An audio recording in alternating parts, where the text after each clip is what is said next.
Good evening, आप देख रहे थे न्यूज डे में आपके साथ हूँ मिसबा हज्जू। कोरोना वायरस की वजह से सभी लोगों को कोई ना कोई तकलीफों का सामना करना पड़ा है। इन तकलीफों के सामने एक तकलीफ फाइनल ईयर के स्टूडेंट्स के सामने भी खड़ी थी। जब से कोरोना वायरस शुरू हुआ है उनके दिमाग में एक ही सवाल था, क्या परीक्षाएं होगी या नहीं होगी। स्टेट और दिल्ली से अलग अलग चीजें आई जा रही थी। महाराष्ट्र की बात की जाए तो महाराष्ट्र में श्री उद्धव ठाकरे जी ने कह दिया था कि परीक्षाएं नहीं होंगी। हाल ही में यूजीसी ने गाइडलाइंस पास कर दी है, जिस गाइडलाइंस में लिखा गया है कि सितंबर के एंड तक हर एक यूनिवर्सिटी को परीक्षाएं लेना अनिवार्य है। जी हाँ, हर एक यूनिवर्सिटी को परीक्षाएं लेनी पड़ेगी। कोई भी यूनिवर्सिटी स्टूडेंट्स को प्रमोट नहीं कर सकती। अब एक चीज और गाइडलाइंस में लिखी गई है, वो मैं आपको बता देती हूँ। उसमें ये लिखा गया है कि ऑनलाइन परीक्षाएं हो या तो ऑफलाइन परीक्षाएं हो, दो चीज यूनिवर्सिटीज कर सकती है। अब छात्राओं के और विद्यार्थियों के दिमाग में सिर्फ एक ही चीज है, अगर परीक्षाएं होगी तो कैसी होगी, और अगर ऑनलाइन हुई तो क्या गाइडलाइंस होगी, ऑफलाइन हुई तो क्या गाइडलाइंस होगी। अब इनमें एक और चीज है, दिल्ली यूनिवर्सिटी में हाल ही में एक मॉक ऑनलाइन टेस्ट हुआ है, जिनमें परीक्षाएं लिखवाई गई। घर पे बैठ के स्टूडेंट्स ने परीक्षाएं लिखी, उसको स्कैन किया और ऑनलाइन अपडेट किया। अब ये सारी चीजें सुनने के बाद विद्यार्थियों के दिमाग में और कंफ्यूजन आ गया है कि हमारी यूनिवर्सिटी क्या करेगी। आइए हम आपको सुनाते कुछ ऐसे ही विद्यार्थियों के राय कि यूजीसी की गाइडलाइंस पे उनकी क्या राय है और क्या सोच है। Deborina Datta, and I am a student of Mumbai University. Following the recent decision taken by UGC that the final year exams will be conducted in September, there has been a huge debate in the country regarding the future of the students. First of all, thinking that taking an examination online or offline is impossible because there are many parts of the country which do not have the infrastructure for an online examination.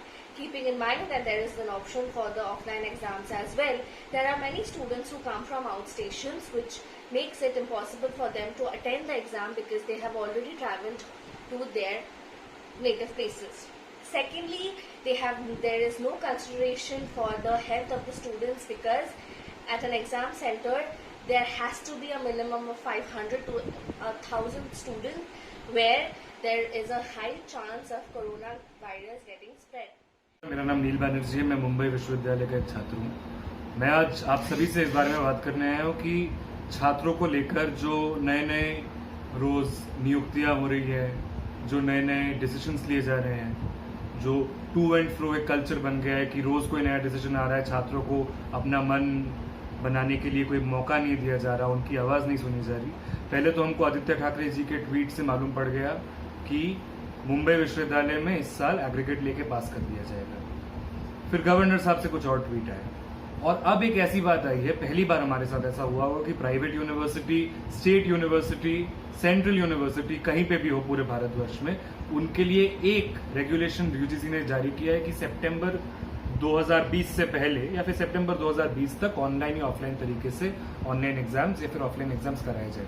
Online exams he possible नहीं है क्योंकि हम लोग ना infrastructure दे सकते, ना online तरीके से ऑब्जेक्टिव सवाल पूछे जाएंगे, क्योंकि ओपन बुक एग्जामिनेशंस अगर रियलिटी है तो फिर काम नहीं हो पाएगा। और बात रही ऑफलाइन एग्जाम्स की, आप खुद सोचिए, जहाँ पे पब्लिक ट्रांसपोर्ट, जहाँ पे बेसिक कम्युनिटीज, जहाँ पे हेल्थ केयर इंफ्रास्ट्रक्चर सब कुछ कोलैप्स हो गया है, क्या हम स्टूडेंट्स को, हमारे देश की युवा नौजवान पीढ़ी को बोल सकते हैं आइए और आकर ऑफलाइन सेंटर्स में पता नहीं सैनिटाइज हुए या नहीं उधर एग्जाम दीजिए? ये बिल्कुल पॉसिबल नहीं है। मैं यूजीसी से बोलता हूँ कि प्लीज आप ये रिवोक करिए। मिनिस्ट्री ऑफ एचआरडी से मेरी अपील है, बहुत ज्यादा गंभीर दरख्वास्त है कि छात्र आज मुश्किल में है, प्लीज साथ खड़े उनके साथ। नमस्कार, मेरा नाम शहरयार है और मैं फाइनल ईयर का स्टूडेंट हूँ, और मैं काफ़ी ज़्यादा शॉक्ड हूँ यूजीसी के इस बयान से कि वो लोग फाइनल ईयर का एग्ज़ाम लेने वाले हैं। मैं लाखों लोग स्टूडेंट्स के जान को रिस्क पर डालकर वो कैसे ले सकते हैं एग्ज़ाम।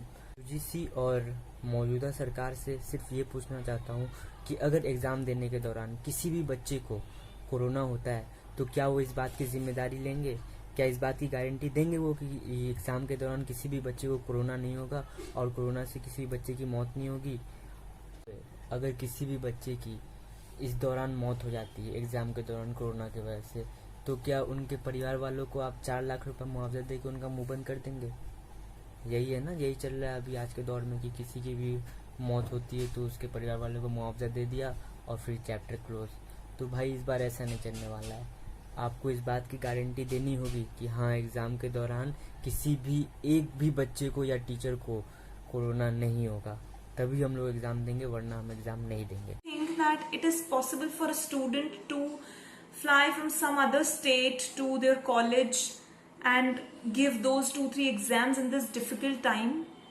और अगर आप सोच रहे हैं कि ऑनलाइन एग्जाम्स कंडक्ट किए जाएंगे, तो जो बच्चे ऐसे एरियाज में हैं, जो लोग ऐसी जगह रह रहे हैं जहां पर नेटवर्क नहीं है, जहां पर ऐसे फैसिलिटीज नहीं है कि वो अपना लिखा हुआ मटेरियल ऑनलाइन अपलोड कर पाए, सो वो लोग क्या करेंगे?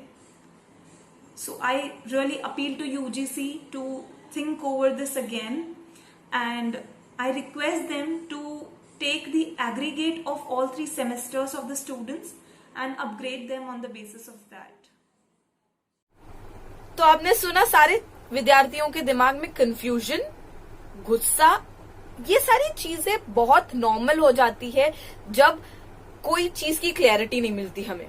जी हाँ, स्टूडेंट्स के दिमाग में भी यही है कि हमें क्लैरिटी मिले, हमें जान, सबसे बड़ा खतरा होता है जान का खतरा, और वो स्टूडेंट्स के दिल में दिख रहा है हमें।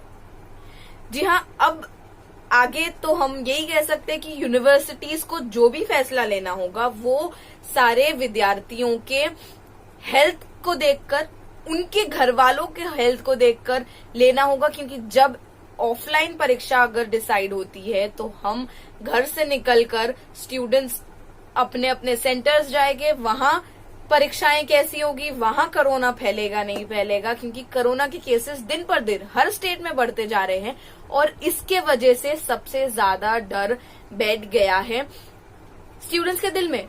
जी हाँ, क्योंकि वो ट्रैवल करके अपने घरों से फिर आएंगे यूनिवर्सिटी में एग्जाम देने, क्योंकि सारे छात्राएं विद्यार्थी यहाँ के नहीं होते। हर यूनिवर्सिटी में पूरे देश भर से विद्यार्थी आते हैं। तो अब देखना होगा कि यूनिवर्सिटीज क्या करती हैं। और जाने से पहले चैनल को लाइक, शेयर और सब्सक्राइब करना ना भूलिए।